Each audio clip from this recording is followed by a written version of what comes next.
साबिक वजीर अंबती रामबाबू ने जिनसेना के सरबराह पवन कल्याण पर सख्त तनकीद करते हुए इल्जाम लगाया है कि वो चंद्राबाबू नायडू की हुकूमत के तहफ़्फ़ुज़ के लिए ढाल बने हुए हैं। उन्होंने तंज़िया अंदाज में कहा कि पवन कल्याण आखिर कब तक नायडू की हिमायत जारी रखेंगे और अपनी सियासी ताकत का गलत इस्तेमाल करेंगे। रामबाबू के मुताबिक पवन कल्याण की असल ताकत उनकी ज़ात है, लेकिन वो अपनी इस ताकत को चंद्राबाबू नायडू के सियासी मुफादात के लिए कुर्बान कर रहे हैं। वाईएसआर कांग्रेस पार्टी के रहनुमा ने मजीद कहा कि पवन कल्याण की सियासत महज एक खानदान को फ़ायदा पहुंचाने तक महदूद होकर रह गई है। उनका दावा है कि नायडू की मजबूती दरअसल पवन कल्याण की वफादारी में पिन्हा है, जिससे आम आवाम को कोई फ़ायदा नहीं हो रहा।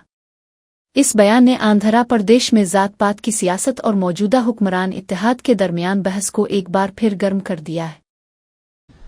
कम्मनी ప్రభుత్వానికి పవన్ కళ్యాణ్ గారు కాపు కాస్తున్నాడు. ఎన్నాళ్ళు కాస్తావే కాపు? మా ఇంటి మీద దాడి జరిగినా కాపు కాస్తావా? కందుకూరులో నీ కులం వాడిని చంపేసినా కాపు కాస్తావా? మమ్మల్ని చంపేసినా కాపు కాస్తావా? ఖాయ్ నీ బలం నీ కులం గుర్తుపెట్టుకో. నీ బలం నీ కులం. చంద్రబాబు బలం నువ్వు. అర్థమైందా? చంద్రబాబు బలం నువ్వు, నీ బలం కులం. రాజకీయం చేస్తున్నావు, పిచ్చి రాజకీయం చేసుకో, అభ్యంతరం లేదు.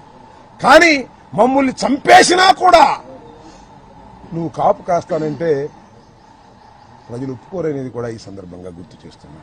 టైం విల్ కమ్, పరిస్థితులు వస్తాయి.